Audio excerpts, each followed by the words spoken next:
अस्सलाम वालेकुम दोस्तों, अपनी नेक्स्ट वीडियो के साथ आपको वेलकम करता हूं अपने इस चैनल में। उम्मीद है सब खैरियत से होंगे। तो चलते हैं आज की अपनी अहम न्यूज़ और इन्फॉर्मेशन की जानब। सबसे पहले तो दोस्तों बात करेंगे कि अनपढ़ों के लिए स्पेन नेशनलिटी लेने का तरीक़ाकार क्या है, प्रोसेस क्या है, स्टेप वाइज कौन से तरीके हैं जो आपने अपनाने हैं, कौन से स्टेप्स हैं जो आपने अपनाने हैं, जो कि आप स्पेन की नेशनलिटी हासिल करने के लिए अगर आप पढ़े लिखे नहीं हैं तो वो कर सकते हैं। तो इस पे बात करेंगे। उसके बाद तरक़ीता कम्युनितारिया के बारे में एक अहम तब्दीली है, उस पर बात करेंगे। काफ़ी दोस्तों के इस पर कमेंट आए हैं। इसके बाद इंग्लैंड यूरोपीय यूनियन में वापसी का एक अहम ऐलान किया गया है जो कि काफ़ी बड़ा ऐलान है, इस पर बात करेंगे। उसके बाद स्पेन हुकूमत का एक और अहम कदम जो उसने अपनी इलेक्शन कैंपेन में भी किया था, उस पर बात करेंगे। वीडियो के आखिर में ये एक बड़ी रायत है जो कि अब मिलने वाली है तमाम लोगों को, वो कौन सी रायत है इस पर बात करेंगे वीडियो के आखिर में। तो सबसे पहले तो दोस्तों आपको बताता चलूँ कि इंग्लैंड का यूरोपीय यूनियन में वापसी का और स्पेन हुकूमत का जो अहम कदम है जो कि लास्ट न्यूज़ है, ये दोनों लिंक आपको नीचे डिस्क्रिप्शन में मिल जाएंगे। आप इनको ख़ुद भी क्लिक करके रीड कर सकेंगे। इसके अलावा जो बाकी डिस्क्रिप्शन में आपको लिंक यूट्यूब के और सोशल मीडिया अकाउंट के मिलेंगे, वहाँ पे भी जाके उनको आप सब्सक्राइब कर सकते हैं, फॉलो कर सकते हैं। वहाँ पे भी बेशुमार डेली बेस पे इन्फॉर्मेटिव वीडियो मैं अपलोड करता हूँ। तो दोस्तों अनपढ़ लोगों के लिए स्पेन नेशनलिटी लेने का कौन सा एक आसान तरीन तरीका है। ये जो कानून है ये तकरीबन पास हुए 2 साल के करीब अरसा गुजर चुका है और बहुत सारे लोग इससे फ़ायदा उठा चुके हैं। मसला क्या है कि बहुत सारे लोग ऐसे हैं जो कि उन जगहों पे नहीं रहते जहाँ पे कम्युनिटी काफ़ी बड़ी तादाद में रहती है, तो वहाँ पे उन लोगों को ये सही समझ नहीं आ पा रही कि ये तरीक़ाकार क्या है और कौन से स्टेप्स हमने फॉलो करने हैं तो हम इससे फ़ायदा उठा सकते हैं। सबसे पहले तो आपको मैं एलिजिबिलिटी इसकी बताता चलूँ।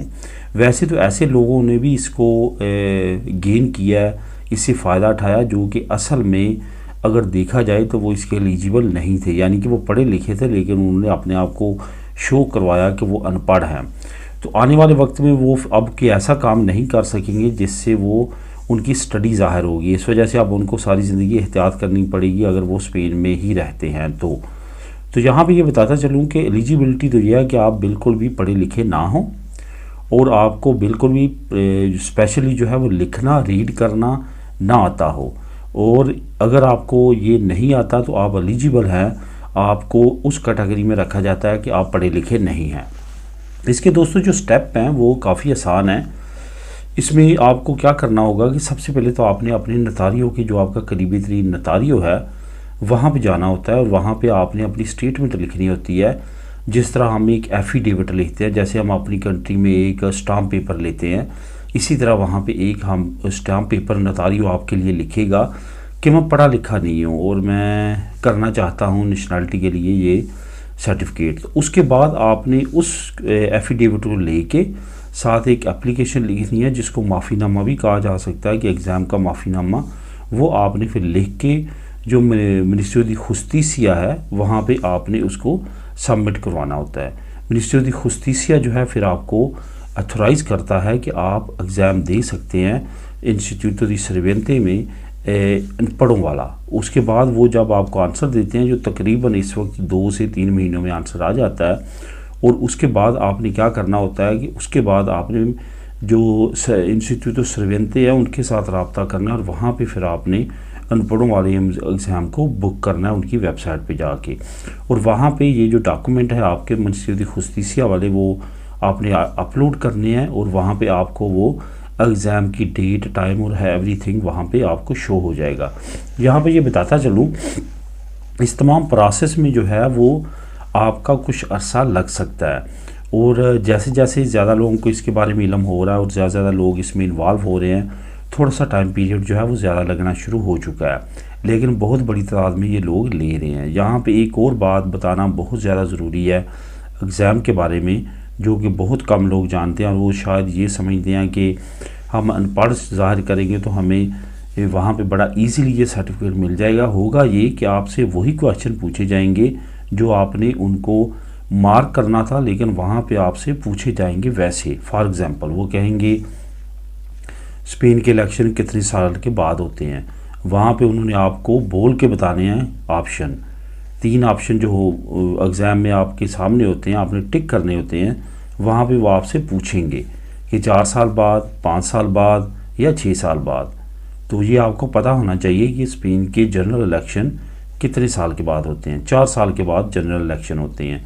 तो इस तरह से आपने वहाँ पे एग्ज़ाम देना होता है।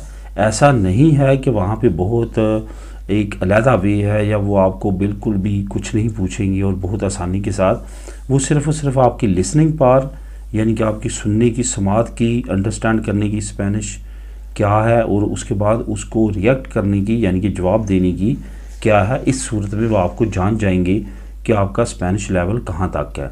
ये आपका चेक करने के बाद वो आपको सर्टिफिकेट इशू कर देंगे और उस सर्टिफिकेट पे आप स्पेन की नेशनलिटी जमा करवा सकेंगे। एक दोस्त हैं जिनका नाम है यूनुस बेग, काफ़ी अरसे से वो ये काम कर रहे हैं, काफ़ी लोगों की उन्होंने मदद की है।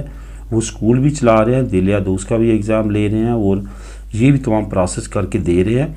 तो उनका मैं नीचे नंबर दे देता हूँ, लिंक नंबर 1 जो होगा उनका मैं नंबर दे देता हूँ नीचे से। उनका नाम है यूनुस बेग साहब और वो बार्सिलोना में प्रोफेसर हैं, उन स्कूल भी चला रहे हैं।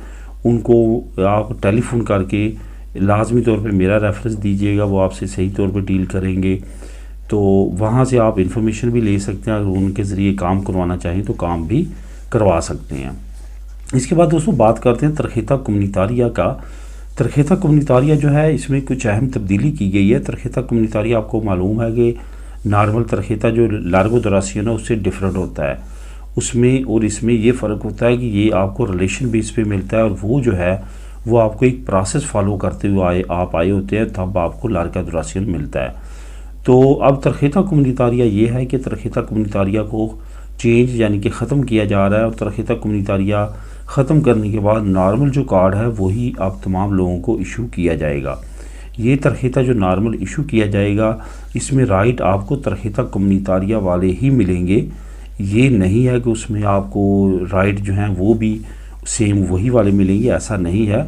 लेकिन वहाँ पे मेंशन होगा कोड्स की सूरत में, बाकी तमाम चीज़ों की सूरत में वो तरखेता कम्युनितारिया ही होगा। लेकिन ये होगा कि अब एक स्पेशल से आपको तरखेता कम्युनितारिया इशू नहीं किया जाएगा, बल्कि लार्गा दुरासियन में ही चेंजिंग करके उसी को तरखेता कम्युनितारिया में कन्वर्ट कर दिया जाएगा। अब दोस्तों बात करते हैं आखिर में जो 2 न्यूज़ हैं उसकी, जो कि काफ़ी अहम है। नंबर 1 तो ये कि इंग्लैंड यूरोपीय यूनियन में वापसी का एक अहम ऐलान किया गया है। असल में जो इस वक्त सिचुएशन है यूके की वो ये है कि लेबर पार्टी बहुत हद तक कामयाब हो जाएगी। ये हर एक को नज़र आ रहा है कि लेबर पार्टी जो है वो आने वाले वक्त में हुकूमत बनाने जा रही है। लेबर पार्टी के जो मेन चीदा लीडर हैं वो वेल्स के हैं, स्कॉटलैंड के हैं, इंग्लैंड के हैं। ये जो लोग हैं जो नॉर्दर्न आयरलैंड के हैं, ये लीडरान हैं जो पूरी अपनी प्रोविंशियल सूबों को हैंडल कर रहे हैं और वहाँ पे अपनी इलेक्शन कैंपेन चला रहे हैं। अभी रिसेंटली जो मैं नीचे लिंक भी आपको दूंगा, वहाँ पे जो वेल्स के लीडर हैं लेबर पार्टी के, उनका बहुत अहम बयान आया। उन्होंने कहा कि लेबर पार्टी जब इक़्तिदार में आती है तो हमने फ्री ट्रेड की तरफ और फ्री मूवमेंट की तरफ जाना है यूरोपीय यूनियन के साथ। मतलब ये कि जो ऐसे पहले था यूरोपीय यूनियन के साथ मेंबरशिप यूके की, सेम उसी तरह अब दोबारा से चले जाएगी यूके यूरोपीय यूनियन के साथ। और ये एक बहुत अहम ऐलान है और बहुत अहसन कदम होगा। और लेबर पार्टी के बारे में वैसे भी कहा जा रहा है कि जब ये इक़्तिदार में वापस आएगी बहुत ज़्यादा चांसेस हैं कि ये दोबारा यूरोपीय यूनियन को यूके जो है वो ज्वाइन कर लेगा। अब दोस्तों बात करते हैं स्पेन हुकूमत का एक और अहम कदम। स्पेन हुकूमत ने महकमा सैनिटारिया में आवाम को सहूलत देने में एक और बहुत अहसन कदम उठाया है। ये असल में स्पेन की हुकूमत के जो इस वक्त से पेड्रो सांचेज़ हैं, उन्होंने कैंपेन में भी ये बात की थी कि मैं अपने शहरियों को ज़्यादा से ज़्यादा मेडिकल सहूलतों में बेहतरी ला के लेके आऊँगा। तो उसमें एक बहुत बड़ी अपडेट आप लोगों के साथ शेयर करूँगा कि गाफास और जो लेंसेज वगैरह और आँखों का जो भी पहले मामला थे वो पहले आपको पे करना पड़ते थे प्राइवेटली, लेकिन अब हुकूमत ने ऐलान किया है कि ये भी अब सूरीदा सोशल जो है वो कवर करेगी।